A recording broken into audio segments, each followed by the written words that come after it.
할렐루야, 우리에게 새 아침을 여시는 하나님을 찬양합니다. 어두운 이 땅 가운데 빛이 빛이라 말씀하셨던 그 하나님께서 예수 그리스도의 얼굴에 있는 하나님의 영광을 아는 빛을 우리의 마음 가운데 비추심을 믿습니다. 그 빛이 우리 안에 있기에 우리는 언제나 새로운 아침의 소망, 천국의 소망을 갖고 살 수 있습니다. 이것은 예수를 믿는 자의 특권이요 능력이 됩니다. 오늘 허락하신 새 아침 가운데 예수 그리스도의 빛이 우리의 삶을 환하게 비추심을 믿고 믿음으로 담대히 걸어 나가시기를 축복하며 9월 27일 금요일 아침 예배 성삼위 하나님께 올려드립니다. 오늘 하나님의 말씀은 민수기 14장 1절에서 10절까지의 말씀입니다. 함께 주님의 말씀을 받겠습니다. 온 회중이 소리를 높여 부르짖으며 백성이 밤새도록 통곡하였더라. 이스라엘 자손이 다 모세와 아론을 원망하며 온 회중이 그들에게 이르되 우리가 애굽 땅에서 죽었거나 이 광야에서 죽었으면 좋았을 것을 어찌하여 여호와가 우리를 그 땅으로 인도하여 칼에 쓰러지게 하려 하는가.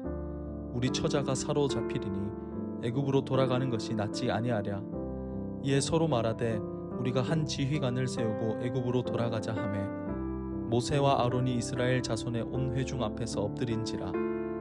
그 땅을 정탐한 자 중 눈의 아들 여호수아와 여분네의 아들 갈렙이 자기들의 옷을 찢고 이스라엘 자손의 온 회중에게 말하여 이르되 우리가 두루 다니며 정탐한 땅은 심히 아름다운 땅이라. 여호와께서 우리를 기뻐하시면 우리를 그 땅으로 인도하여 들이시고 그 땅을 우리에게 주시리라. 이는 과연 젖과 꿀이 흐르는 땅이니라. 다만 여호와를 거역하지 말라. 그 땅 백성을 두려워하지 말라. 그들은 우리의 먹이라. 그들의 보호자는 그들에게서 떠났고 여호와는 우리와 함께 하시느니라. 그들을 두려워하지 말라 하나 온 회중이 그들을 돌로 치려 하는데 그때에 여호와의 영광이 회막에서 이스라엘 모든 자손에게 나타나시니라. 아멘. 이것은 하나님의 말씀입니다. 오늘 본문은 어제 본문에 이어서 하나님께서 약속하신 젖과 꿀이 흐르는 가나안 땅에 가기 위한 정탐 이후에 나타난 백성들의 반응으로 볼 수 있습니다. 이스라엘 백성들은 12명의 정탐꾼들을 통해 가나안 땅이 어떠한 곳인지 듣게 됩니다. 그런데 서로 의견이 달랐죠. 가나안은 젖과 꿀이 흐르는 땅이며 우리가 취할 땅이라는 의견보다 거주민들이 많고 강하다는 의견이 더 지배적이었다는 것입니다. 분명히 정탐꾼들은 모두 동일하게 하나님의 약속을 받았지만 반응이 달랐습니다. 오늘 본문도 마찬가지입니다. 이 정탐꾼들의 말을 들은 이스라엘 백성들도 정탐꾼들과 마찬가지로 하나님의 약속을 받았죠. 하지만 이들의 반응이 어떻습니까? 먼저 1절부터 4절까지의 말씀을 보면 이들은 하나님의 약속을 받았음에도 불구하고 그 반응이 도무지 믿기지가 않습니다. 소리를 높여 부르짖으며 밤새도록 통곡하였더라. 이스라엘 자손이 다 모세와 아론을 원망하며 우리 처자가 사로잡히리니 한 지휘관을 세우고 애굽으로 돌아가자 라고 말하죠. 지금 이들의 모습을 보면 두려움 뿐입니다. 얼마나 두려웠냐면 밤새도록 통곡했다고 1절에 나타나 있죠. 저는 이들의 통곡의 모습, 눈물로 밤을 지새우는 모습을 바라보며 이들이 바랬던 것이 과연 무엇인가를 다시 생각해 보게 됩니다. 이스라엘에게 있어서 가나안 땅이라는 존재는 어떠한 것이었을까요? 완벽한 땅이었을 겁니다.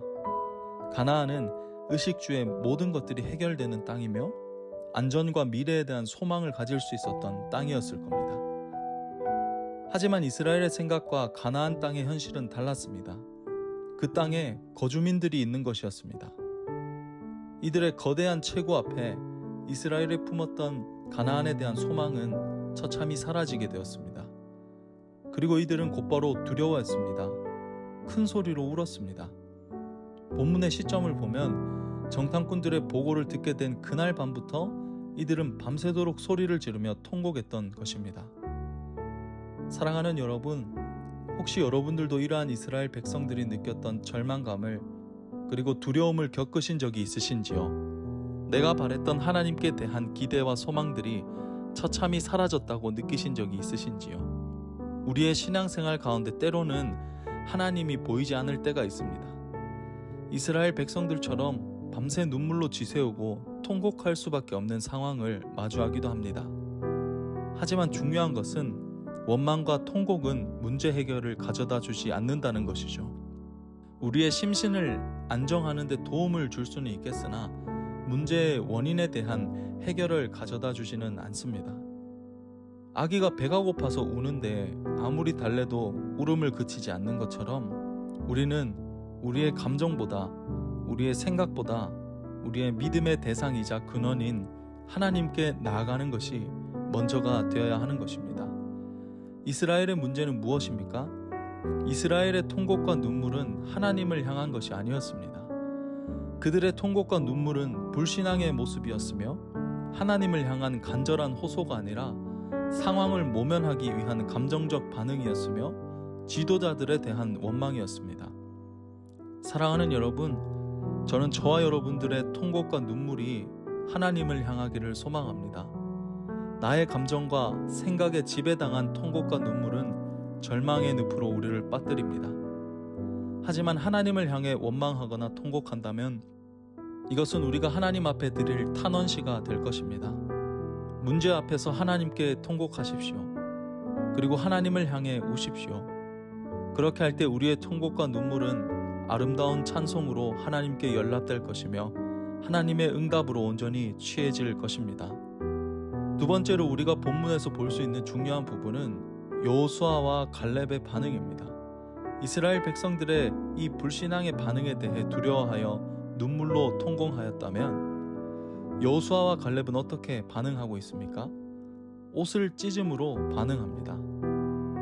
여러분, 옷을 찢는다는 것은 어떤 의미를 뜻하는 것일까요? 이것은 심한 괴로움이나 슬픔, 수치를 당하였을 때 하는 행동입니다. 여호수아와 갈렙은 이 백성들의 반응을 보고 가만히 있고서는 견딜 수가 없었습니다. 이 둘의 옷을 찢음의 반응은 하나님의 약속을 믿지 못하는 이들의 불신앙에 대한 거룩한 분노의 행위이자 하나님의 뜻을 거역할 때 오는 피할 수 없는 징벌에 대한 분노의 표출이었습니다. 사실 이것은 물리적으로 옷을 찢은 것이지만 영적인 의미로서는 마음을 찢은 것으로 이해할 수 있습니다. 여러분, 옷은 어떤 것입니까? 나를 표현하는 것이죠. 우리는 그 사람의 옷매무새를 보며 그 사람이 어떠한가를 대략적으로 짐작할 수 있습니다. 또한 옷은 어떤 것입니까? 옷은 나를 보호하는 거죠. 옷의 본래적 의미는 생존 도구였습니다. 인류의 조상들은 옷으로 피부를 보호했습니다.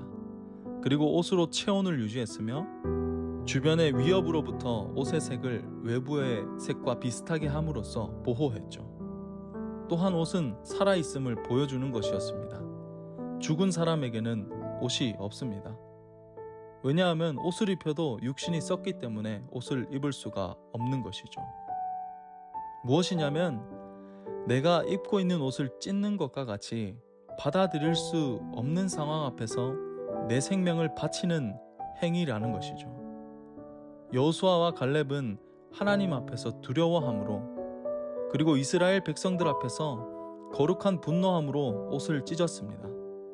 사랑하는 여러분, 오늘을 살아가는 우리에게도 이 여호수아와 갈렙과 같이 옷을 찢는 거룩한 믿음의 행위가 필요합니다.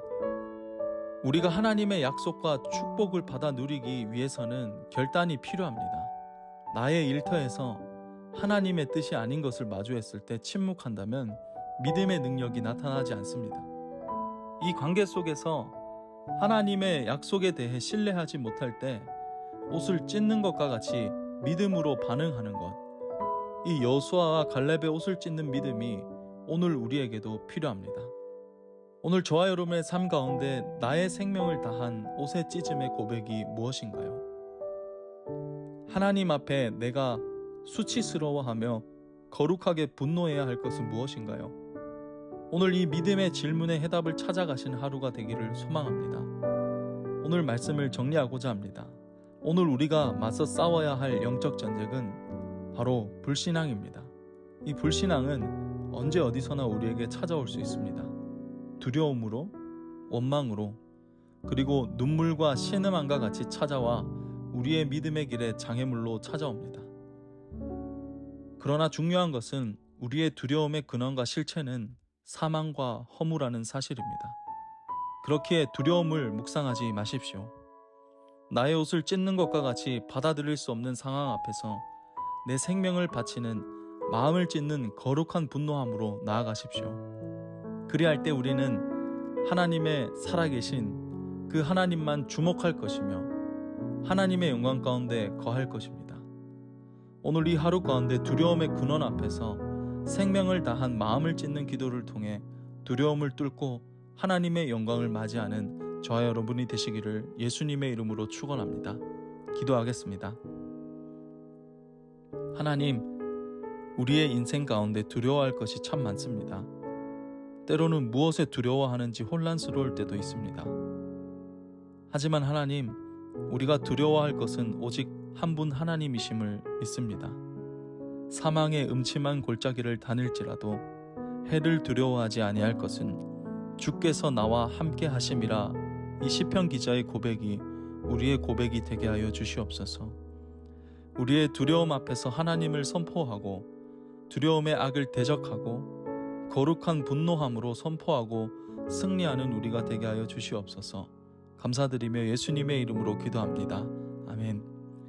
이제는 우리 주 예수 그리스도의 은혜와 하나님의 크신 사랑과 성령 하나님의 내주교통 충만하심이 이제로부터 영원까지 함께 계시기를 간절히 축원하옵나이다. 아멘.